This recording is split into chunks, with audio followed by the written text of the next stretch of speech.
Tensions are rising in one of the most hotly contested regions on the planet, the South China Sea. China's Coast Guard fired water cannons at Philippine ship. The Philippines calls it piracy. They are not just pirates, they are typical bullies. Threatening the Philippine Navy officer with an axe. They are trying to justify this aggressive, unlawful, and barbaric actions. Mga kabayan, breaking news! Pinakamalakas na eroplanong pang-bomba ng China idineploy na malapit sa West Philippine Sea. Satellite images ng mga nasabing Chinese bomber aircraft inilabas sa publiko. Hudyat na nga ba ito na naghahanda na ang komunistang bansa para sa isang pangmalawakang digmaan? Ako po si Roy Zin, welcome sa Kien Thoughts. Kung hilig mo ang mga ganitong videos, mag-like at mag-subscribe para lagi kang updated sa mga susunod na upload. Ayon sa ulat ng Reuters mga kabayan, lumalabas na idineploy na nga ng China ang dalawa sa most advanced bomber aircraft nito sa Paracel Island sa South China Sea nito lamang buwan ng Mayo taong kasalukuyan. Base sa mga satellite images, makikita rito ang dalawang H-6 bomber sa runway ng Woody Island sa Paracel Archipelago noong May 19. Ang deployment na ito ang unang beses na naglanding ang H-6 bomber sa nasabing isla since 2020. Sa isa pang imahe mula naman sa Maxar Technologies, sa parehong araw ay namataan ang dalawang Y-20 transport aircraft at ang KJ-500 early warning plane sa pareho ring isla.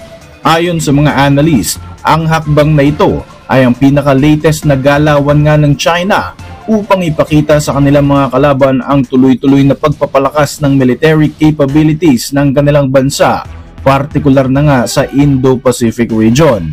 Ayon sa maritime expert na si Colin Ko ng Singapore, hindi naman daw kinakailangan ng long-range bomber aircraft sa Paracel Island. Gayunpaman, ang mga hakbang na ito ng China ay para ipakita sa Pilipinas at maging sa Estados Unidos ang kakayahan ng kanilang military forces. Ang mga updates na ito mula sa China ay kasabay pa rin ng patuloy na pagtaas ng tensyon at hindi nga pagkakaunawa nito sa Pilipinas at Taiwan, at naganap pa nga ito bago ang region's biggest defense forum. Bubuksan kasi ng presidente ng France ang 3-day Shangri-La Dialogue Forum sa Singapore bago matapos ang buwan ng Mayo taong kasalukuyan. Dadaluhan din ito ng US Defense Secretary upang mailinya nila ang approach na gagawin ng Trump administration sa nagaganap na tensyon nga sa rehiyon ng Indo-Pacific. Bukod dito mga kabayan ay namataan din sa mga satellite images ang paglipad naman ng H-6 bomber aircraft ng China sa bahagi ng Scarborough Shoal. Naganap nga ito kasabay ang pagbisita ni US Defense Secretary Pete Hegseth sa Pilipinas, kung saan muling binigyan diin ng Amerika ang matibay nitong suporta sa bansa bilang kaalyado na nakakaranas ng harassment and bullying mula sa China. Ang mga bomber aircraft ng China ay nagpapakita rin ng mga potential threats sa mga US bases sa Indo-Pacific. Sa katunayan, July 2024 ay nagsagawa ng mapangahas na paglapit sa kalupaan ng Estados Unidos ang ilan sa mga Chinese military bombers sa kauna-unahang pagkakataon. Para sa kaalaman ng lahat, ang People's Liberation Army H-6 bomber ay sinasabing pangtapat ng China sa US Air Force B-52 bomber aircraft ng Amerika. Ang disenyo nito ay mula pa noong 1950s Soviet designs, pero itinuturing naman na most advanced long-range bomber ito ng China. Dahil sa modernisasyon, nagawa ng Chinese military na lagyan ng anti-ship at land attack cruise missiles ang H-6 bomber na itinuturing na nga ngayon bilang isang state-of-the-art weaponry ng Beijing. Agad namang umalma ang Chinese government sa Western media hinggil nga sa hyping di umano ng pagbabalita nito sa deployment ng H-6 bomber aircraft sa Paracel Island. Ayon sa kanila, sadyang normal lamang ang ganitong uri ng mga deployment. Ayon sa Chinese military, Bakit hindi raw nagugulat ang mainstream media sa tuwing i-deploy ng Amerika ang kanilang US bomber aircraft patungo sa Japan, Guam o maging South Korea? Subalit kapag China na ang gumawa ng ganito ay palagi na lamang daw isa itong big deal. Pero ang sabi ng Global Times, ang deployment ng mga ganitong uri ng warplanes sa mga isla sa South China Sea ay isang uri ng aksyon para masiguro ang soberanya ng China sa mga teritoryong inangkin na nga nito. Kaugnay nito mga kabayan ay pinalalakas na rin ng China ang strike range ng pinakamalakas na destroyer nila. Kahit wala ng araw sa visual range ay sinasabing kaya na nga nitong tamaan ang kanilang mga targets. Ayon sa report, gamit ang data link na nakasynchronize sa PLA Airborne Early Warning Platform, magagawa na nga ng China Type 055 Stealth Guided Missile Destroyer LASA ang mga ganitong targets. Ibig sabihin, hindi lamang sa radar magre-rely ang kanilang mga missile-guided destroyers na malaki ang magiging epekto sa aktwal na labanan. Noong 2014, sinimula na nga ng China ang pagsasagawa ng mga plano nitong lusubin o atakihin ang 5 mga bansa ng sabay-sabay, kabilang na nga dyan ang pag-atake sa Pilipinas. Nagsimula nga silang magtayo ng mga military islands sa halos kabuuan ng South China Sea na umabot pa nga sa puntong inaagaw na nito ang mga teritoryong nasasakupan ng mga karatig nitong mga bansa. Mula noon ay hindi na nga tumigil ang pagsakop ng China sa maraming mga teritoryo hanggang sa kasalukuyan mas nagiging agresibo pa nga na umabot na nga sa puntong gumagamit na sila ng mga gray zone tactics laban sa mga bansang kayang-kaya nilang maliitin.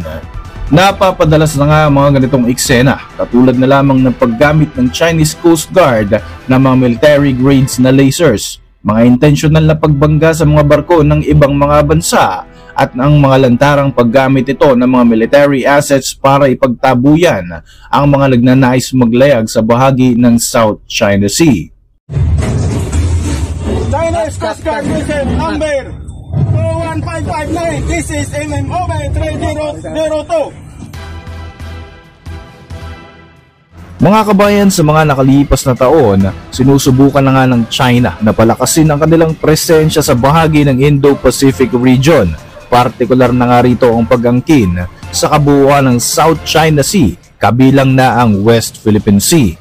Madalas na hindi pumapalag ang maraming mga bansa sa Southeast Asia, pero ang palagian ngang inaatake ng mga barko ng China Coast Guard ay ang mga maliliit na barko mula sa Pilipinas. Sa pinaka-latest nga na insidente kung saan muli na namang nagkaengkwentro ang China at Pilipinas, inakusan ng Bureau of Fisheries and Aquatic Resources o ng BIFAR ang CCG na inilalagay nga nito sa panganib ang buhay ng mga Pilipinong sibilyan kamakailan lamang. Naging target nga ng pag-water cannon ng CCG ang barko ng ahensya at sinasabing sinadya pa nga itong gitgitin. Ayon nga sa BIFAR, nakuhanan nila ng video ang CCG vessel 21559 na gumamit pa nga ng water cannon at side-swipe pa nga nito ang BRP Datu Sanday ng 2 beses noong umaga ng Miyerkules, May 21, 2025 sa bahagi ng Philippine-occupied na Pag-asa Island.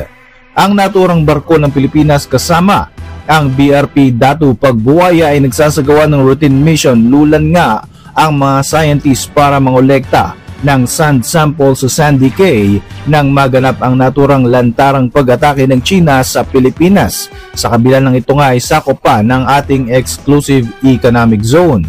Ang pagtatayo ng China sa mga artificial islands ay mas lalo pang nagdagdag sa tensyon sa rehiyon ng Indo-Pacific.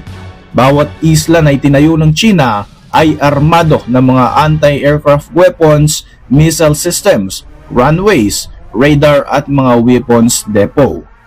Sa loob lamang ng halos 2 taon, nakapagtayo na nga ang China ng 7 artificial islands kung saan sinakop na nito ang mga borders ng iba't ibang mga karatig nitong mga bansa nang walang pahintulot. Upang suportahan ang pag-angkin sa mga lupaing ito, gumawa pa nga ang China ng sarili nitong mapa ito na nga ang tinatawag nilang 9-dash line na umaangkin sa halos kabuuan ng South China Sea. Ang linyang ito ay dumadaan sa teritoryo ng ibang bansa katulad ng Pilipinas, Vietnam, Malaysia, Brunei, Indonesia at iba pa. Ito ang dahilan kung bakit naniniwala ang mga US Army experts na ang mga artificial islands na ito sa South China Sea ay maaaring maging mitya ng World War III. Ang bahaging ito ng Indo-Pacific ang isa sa pinaka-importante at sa ngayon nga ay pinagtatalo ng teritoryo sa buong mundo. Dito dumadaan ang halos 1/3 ng global maritime trades at aabot naman sa higit sa $3 trillion ang halaga ng kalakal na pumapasok sa South China Sea routes kada taon. Kung ang lugar na ito ay magiging war zone, magiging mapaminsala ang epekto nito sa pandaigdigang merkado at maging sa supply ng enerhiya sa rehiyon. Ayon sa pag-aaral ng mga eksperto mga kabayan, tinatayang may 11 billion barrels of oil ang kalaliman ng naturang teritoryo.